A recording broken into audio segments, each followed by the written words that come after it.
Hello everybody, I'm Christian Wilson and welcome to What's the Deal? Let's get right to this week's topics. In NASCAR, the Cup Series headed to the Monster Mile, Dover International Speedway, for a doubleheader this past weekend. On Saturday, to no surprise, Denny Hamlin won the first two stages. Martin Truex Jr. took the lead on the final set of pit stops on lap 280 of 311 and seemed to be heading to victory until he was slowed down by the lap car of Eric Almirola.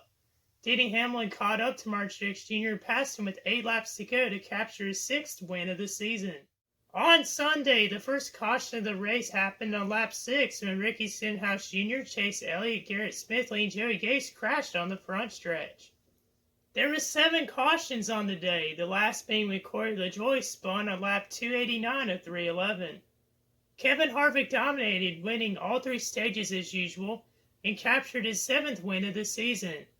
It was the 700th win for Ford, and Harvick clinched the regular season title. William Byron leads Jimmy Johnson by 4 points for the final playoff spot heading into Saturday's regular season finale at Daytona. Also in the news this past Sunday was the 104th running of the Indy 500. Pole sitter Marco Andretti looked to capture his first Indy 500 win and add on to the legacy of the Andretti family at Indianapolis.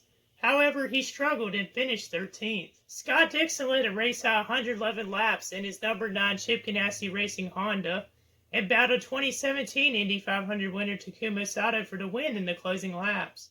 With 4 laps to go, Spencer Pigot crashed off turn 4 and hit the inside wall and then ran into the protective barrier at the end of the pit road wall, launching his car across the track. Pigot was transported to a nearby hospital for further evaluation, but was okay after that hard collision.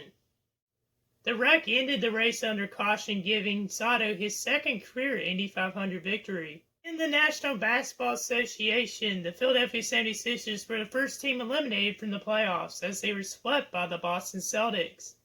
Shortly after, Brett Brown, their head coach, was fired, and star center Joel Embiid questioned his future with the team. Also in the Eastern Conference, the Miami Heat eliminated the Indiana Pacers in 4 games, which surprised me a lot because I had this series going to 7 games.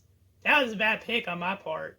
The Utah Jazz were up 3-1 in their series, looking to eliminate the Denver Nuggets on Tuesday night. The Los Angeles Clippers and the Dallas Mavericks are in a close battle in their series, tied 2-2 heading into Tuesday night after Luka Doncic's miraculous game-winning 3 on Sunday. In tonight's matchups, the Milwaukee Bucks look to eliminate the Orlando Magic, up 3-1 in their series. The Oklahoma City Thunder and the Houston Rockets Game 5 is at 6:30 p.m. Eastern Time on TNT, which is tied 2-2 in that series. And the Los Angeles Lakers look to eliminate the Portland Trail Blazers in Game 5 at 9 p.m. Eastern Time on TNT. In the National Hockey League, the 2nd round of the playoffs began this past Saturday. Tonight's games are the New York Islanders versus the Philadelphia Flyers, which New York won Game 1. Game 3 between the Tampa Bay Lightning and the Boston Bruins, which the Bruins lead the series 2-0. And the Colorado Avalanche versus the Dallas Stars, which Dallas leads the series 2-0. Also in the news, soccer superstar Lionel Messi said that he wants to leave FC Barcelona this summer.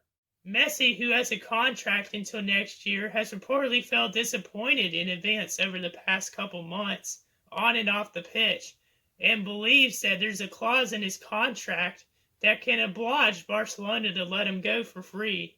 You can check out my show each week on YouTube, Instagram, and Facebook.